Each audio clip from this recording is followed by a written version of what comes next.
Abandoned in the dark, the warning klaxons echoed through the corridors of Research Station Kepler 442, like the death cries of some metallic beast.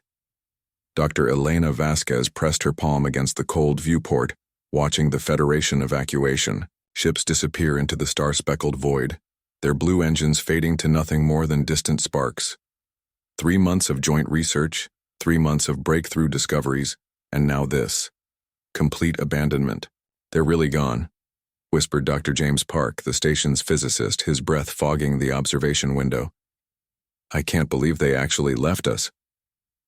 Elena turned away from the viewport, her dark eyes reflecting the emergency lighting that bathed everything in hellish red.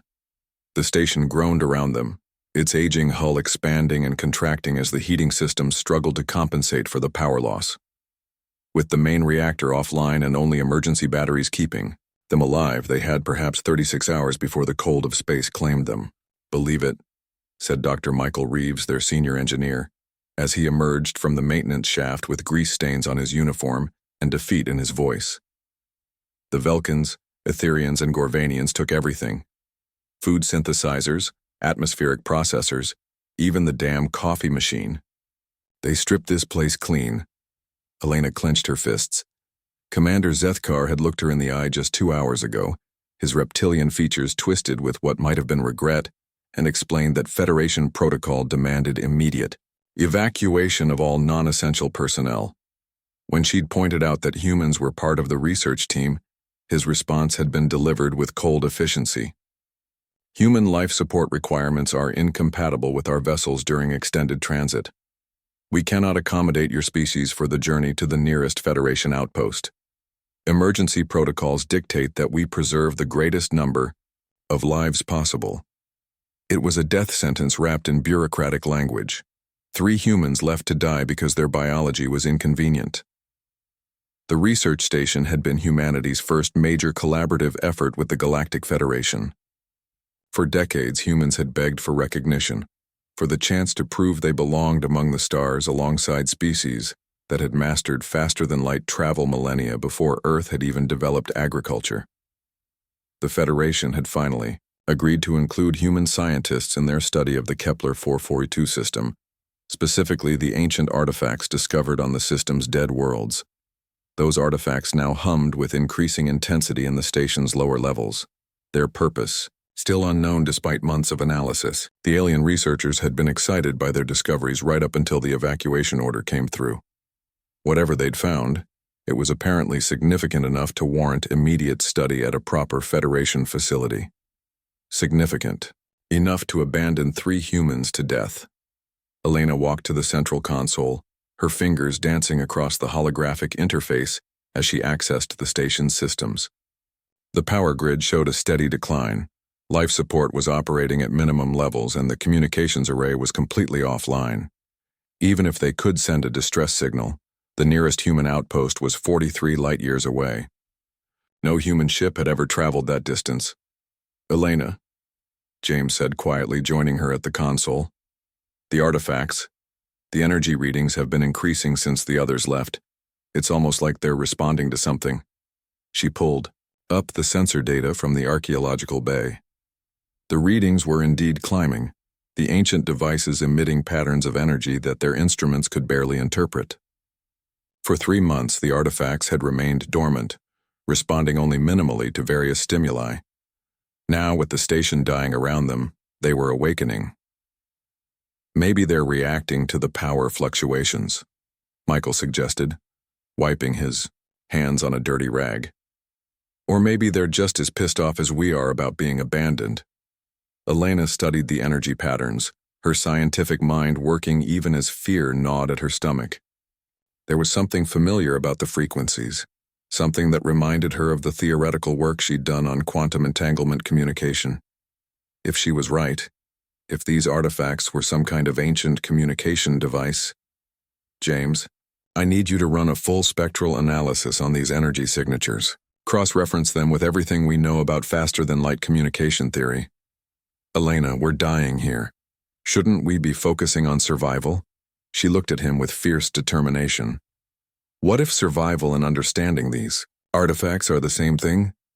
As if responding to her words, the station shuddered. The lights flickered, and for a moment the familiar hum of the life support systems faltered. In that brief silence, they could hear something else. A deep, resonant pulse that seemed to come from the very walls of the station. "That's coming from the artifact bay," Michael said, his voice tight with tension. They moved through the stations, corridors like ghosts, their footsteps echoing in the growing cold. The artifact bay was located in the station's lower section, a reinforced chamber designed to contain potentially dangerous alien technology. As they approached, the pulsing grew stronger, and Elena could feel it in her bones, a rhythm like an enormous heartbeat. The bay doors slid open with a hydraulic wheeze, revealing the 5 artifacts arranged in a perfect pentagon at the chamber's center. Each one was roughly the size of a human torso, carved from some black material that seemed to absorb light. They had been discovered on different worlds throughout the Kepler 442 system, always in groups of 5, always arranged in the same geometric pattern. Now they were glowing. Soft blue light pulsed beneath their surfaces, creating patterns that shifted and changed like living circuit boards. The energy readings on Elena's handheld scanner were off the charts, but there was no heat, no radiation, nothing that suggested danger, just pure, focused energy, building toward some unknown purpose. "It's beautiful," James whispered, stepping closer to one of the artifacts. "It's terrifying," Michael corrected, but he too was drawn forward, his engineer's mind fascinated by the display. Elena approached the central console that the Federation team had used to monitor the artifacts. The readings were unlike anything they'd recorded before. The energy patterns were complex, layered, almost like language. As she watched the data stream across her screen, she began to see structure in the chaos. Mathematical relationships that suggested intelligence, purpose, communication. "They're not just artifacts," she said, her voice barely above a whisper. "They're a transmitter. All this time we've been studying pieces of an ancient communication array." The implications hit her like a physical blow. If these artifacts could communicate across interstellar distances, if they were connected to similar devices throughout the galaxy, then perhaps— "Elena, look at this." James was pointing at his scanner, his face pale in the blue glow. "The energy signature is building toward some kind of critical mass. Whatever these things are going to do, they're going to do it soon." The station shuddered, again, more violently this time. Emergency lighting flickered, and somewhere in the distance they could hear the groan of metal under stress. The heating system was failing, and soon the cold would start seeping in through the hull. Elena made a decision that would have seemed insane to her just hours before. She placed her hands on the central artifact, feeling the smooth, warm surface pulse beneath her palms. The energy pattern shifted, responding to her touch, and suddenly the chamber was filled with light. The artifacts weren't just glowing now. They were singing. A harmony of tones that seemed to bypass the ears and speak directly to the mind filled the bay. The energy patterns on Elena's scanner exploded into complexity, weaving together into something that looked almost like a star map. Coordinates, distances, pathways through space that no human had ever imagined. "It's a navigation system," she gasped, her hands still pressed against the artifact. "These aren't just communication devices. They're beacons. They're showing us how to travel between the stars." The revelation was overwhelming. For millennia, humanity had struggled to develop faster than light travel, watching in envy as other species traversed the galaxy with ease. But these artifacts, these ancient beacons, they were the key. They had been here all along, waiting for someone to understand their purpose. "Elena, we need to get out of here." Michael's voice cut through her amazement. "The power grid is failing. Main life support just went offline." The cold hit them like a wave as the heating system died. In minutes, the temperature would drop below freezing. In an hour, the air would be too thin to breathe. They were still going to die, but now they would die knowing that humanity had been on the verge of the greatest discovery in galactic history. Unless— Elena looked at the artifacts, still glowing with their ancient power. If they were communication devices, if they were connected to a network that spanned the galaxy, then maybe, just maybe, they could send a message. Not to the Federation that had abandoned them, but to the one place in the universe where people might care enough to attempt the impossible. "Help me move the portable generators down here," she said, her breath already visible in the rapidly cooling air. "We're going to boost the signal." "Elena, what are you doing?" James asked, his teeth beginning to chatter. She looked at him with the fierce determination that had made her one of Earth's leading xenobiologists. "I'm going to call home." As the station died around them, as the cold of space began its final assault on their fragile human bodies, Elena Vasquez and her colleagues worked with desperate efficiency to modify the ancient alien technology. They had perhaps an hour before the cold claimed them, an hour to accomplish something that might change the course of human history. The artifacts pulsed brighter as they connected the generators, their song growing stronger, more complex. The energy patterns on the scanner resolved into something that looked like a transmission matrix, pathways of light reaching out across the galaxy toward a small, blue world 43 light-years away. "Please," Elena whispered as she initiated the transmission, pouring everything they had learned about the artifacts into a single, desperate message. "Please hear us." In the growing darkness of the dying station, 3 humans sent their final signal into the void, not knowing that their message would reach ears that had been waiting to hear it for decades, not knowing that their cry for help would trigger a response that would reshape the galaxy's understanding of human determination, not knowing that they were about to learn why humanity had never been alone in the dark. "When humanity answers, Captain." Sarah Chen stood on the bridge of the UES Vindication, her weathered hands gripping the command rail as she watched the impossible readings scroll across her displays. 43 light-years from Earth, in a system that should have been beyond human reach, a signal was calling out through the darkness of space. "Signal analysis complete, Captain." Lieutenant Commander Torres turned from his station, his face a mixture of excitement and disbelief. "It's definitely human in origin, transmitted using some kind of quantum entanglement matrix we've never seen before.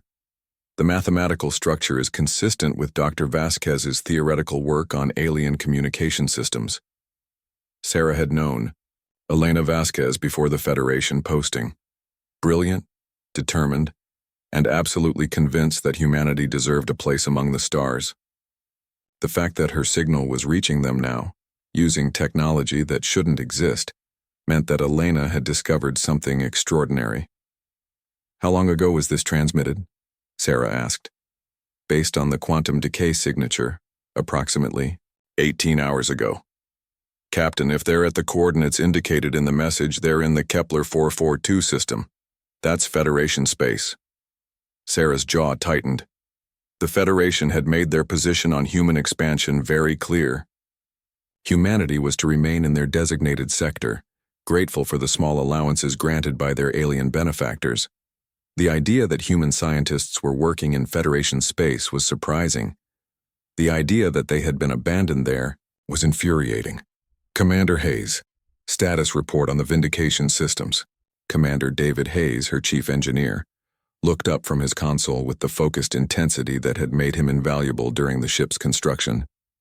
"All systems operating within normal parameters, Captain. The quantum tunnel drive is fully charged, and we have enough power for a round trip to the Kepler system with reserves." The Vindication was humanity's greatest secret. While the Federation believed that humans were still struggling with primitive fusion drives, Earth's finest minds had been working on technologies that would level the playing field. The quantum tunnel drive could theoretically match the speed of any Federation vessel, but it had never been tested at such extreme range. "Captain," Dr. Amanda Foster, the ship's xenobiologist, spoke up from her position at the science station. "The message contains detailed scans of artifacts that appear to be of ancient origin. If Dr. Vasquez's analysis is correct, these could be the key to understanding faster-than-light communication on a galactic scale." Sarah considered the implications. A rescue mission to Federation space would be a violation of every treaty humanity had signed. If they were caught, it could mean war with species that possessed technology far beyond anything Earth could field.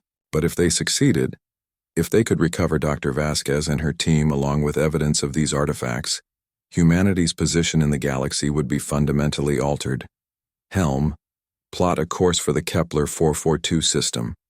Maximum speed. Captain, are you sure about this? Commander Hayes asked quietly. We'll be crossing into Federation territory without authorization.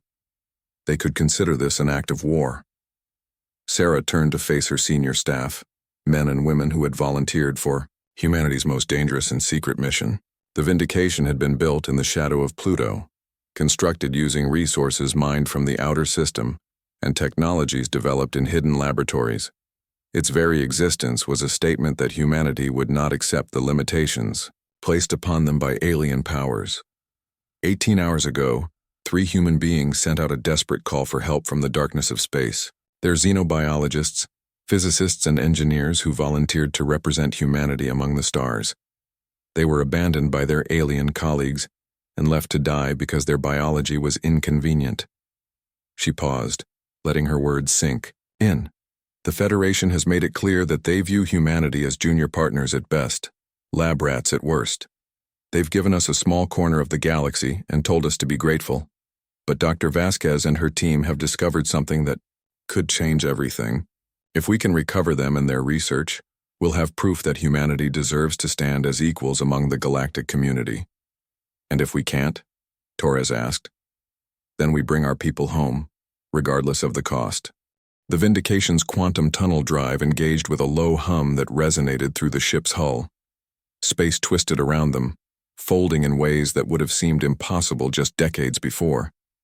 The stars stretched into lines of light as the ship punched through the fabric of reality itself, racing toward a distant system where 3 humans waited in the growing cold. The journey that should have taken months was completed in hours. When the Vindication dropped out of quantum tunnel space on the edge of the Kepler 442 system, they found themselves in a region of space that was officially off-limits to human vessels. Dead worlds orbited a dying star, and somewhere among them was a research station that should have been evacuated days ago. Sensors are detecting the station, Lieutenant Commander Torres reported. Distance 40 million kilometers. It's in orbit around the 4th planet, but, Captain, life support appears to be failing. I'm reading minimal power output and no active communications. Sarah felt ice in her veins. They might already be too late. Take us in, maximum acceleration. Dr. Foster, prepare the medical bay for potential hypothermia cases. Commander Hayes, ready the shuttle bay for emergency docking. Procedures. As the Vindication raced toward the dying station, its advanced sensors began to detect other vessels in the system. Federation ships, moving away from the research station at high speed. The aliens had indeed abandoned their human colleagues, leaving them to die in the cold darkness of space. Captain, I'm detecting unusual energy readings from the station, Dr. Foster announced. There's some kind of quantum resonance emanating from the lower levels. It's unlike anything in our databases. The artifacts, Sarah said grimly. Doctor, Vasquez's message mentioned ancient devices that were responding to the station's power failure. If they're still active, they might be the only thing keeping our people alive. The research station grew larger on the main screen, a collection of modules and habitat rings that looked pitifully small against the backdrop of empty space. Frost was already forming on the outer surfaces, and several sections showed signs of atmospheric venting. They were cutting it close. Docking bay appears to be sealed, Torres reported. But the main airlock is still functional. We can get a shuttle alongside. Negative, Sarah said. We don't have time for shuttle operations. Bring us in for direct docking, emergency protocols. It was a dangerous maneuver. The Vindication was a warship built for speed and stealth rather than delicate docking procedures. But Commander Hayes proved why he was considered one of humanity's finest pilots, bringing the massive vessel alongside the station with precision that would have impressed a Federation crew. Magnetic clamps engaged with metallic thuds that echoed through both hulls. Docking tubes extended, sealing against the station's emergency ports. In minutes, they had established a connection that would allow them to transfer both people and equipment. Boarding party, move out, Sarah ordered. Full environmental suits, emergency medical equipment, find our people and get them aboard. She led the boarding party herself, moving through the docking tube with practiced efficiency. The station's corridors were already below freezing, their breath visible in the thin air as emergency life support struggled to maintain minimum atmosphere. Frost covered every surface, and their footsteps echoed with the brittleness of metal stressed by extreme cold. "This way," Dr. Foster said, consulting her scanner. "I'm detecting 3 human life signs in the lower level. Weak, but stable." They found Elena Vasquez and her colleagues in the artifact bay, huddled around the 5 glowing devices that pulsed with warm blue light. The ancient technology had somehow created a small bubble of warmth and breathable atmosphere, keeping the humans alive even as the rest of the station succumbed to the cold of space. Elena looked up as the boarding party entered, her face pale with cold but her eyes bright with recognition. "Captain Chen? How is this possible?" "Your message reached us, Dr. Vasquez," Sarah said, kneeling beside the exhausted scientist. "We came as soon as we could." As the medical team worked to stabilize the rescued researchers, Sarah's attention was drawn to the artifacts. They were unlike anything she had ever seen, clearly of alien origin but somehow familiar. The energy patterns they generated seemed to respond to human presence, growing brighter and more complex as her crew worked around them. "Captain," Elena said weakly as the medics helped her to her feet. "These devices, they're not just artifacts. They're part of a galactic communication network. The Federation knew, but they were going to classify the research and bury it. That's why they evacuated everyone so quickly." Sarah studied the glowing devices, understanding beginning to dawn. They're beacons, navigation aids for faster-than-light travel. "More than that," Elena continued, her voice growing stronger as warmth returned to her body. "They're proof that there was a galactic civilization here long before the current Federation. A civilization that built infrastructure throughout the galaxy and then vanished. These beacons are still active, still functional. They could revolutionize space travel for every species, including humanity," Sarah said grimly. The implications were staggering. If these artifacts were indeed part of an ancient navigation network, they could give humanity access to travel routes that the Federation had kept secret for millennia. The galaxy would no longer be divided into territories controlled by established powers and small reservations for junior species. "Can they be moved?" Sarah asked. Dr. James Park, still shivering despite the warming blankets, nodded enthusiastically. "They're surprisingly stable. We think they're designed to be portable, meant to be installed on ships or stations as needed." "Then we're taking them with us," Sarah decided. "All of them." It took 3 hours to carefully extract the artifacts from the station and transfer them to the Vindication's cargo bay. The ancient devices seemed to cooperate with the process, their energy output remaining stable even as they were disconnected from the station's power grid. By the time the rescue operation was complete, the research station was a dead hulk, its corridors filled with ice and its systems forever silent. As the Vindication prepared to depart, Sarah stood in the cargo bay with Elena and her colleagues, watching the artifacts pulse with their mysterious light. The 5 devices had been arranged in their original pentagon formation, and their combined output was creating energy patterns that her ship's computers were still trying to analyze. "What happens now?" Elena asked. Sarah smiled, feeling a satisfaction she hadn't experienced since the Vindication's maiden voyage. "Now we go home. We show Earth what you've discovered, and we let the Federation know that humanity isn't content to remain in the corner of the galaxy they've assigned to us. They'll claim we stole Federation property," Dr. Park warned. "Then they'll have to prove it," Sarah replied. "These artifacts predate the Federation by millions of years. They belong to whoever is wise enough to understand their significance." As the Vindication engaged its quantum tunnel drive for the journey home, the rescued scientists worked alongside the ship's crew to decode the secrets of the ancient beacons. What they discovered would reshape humanity's relationship with the galaxy. The beacons weren't just communication devices or navigation aids. They were keys to a network of transportation routes that connected every habitable system in the galaxy. Routes that the Federation had been using for millennia while keeping other species in ignorance. Routes that were now open to humanity. The rescue of 3 humans from a dying research station had become something far more significant.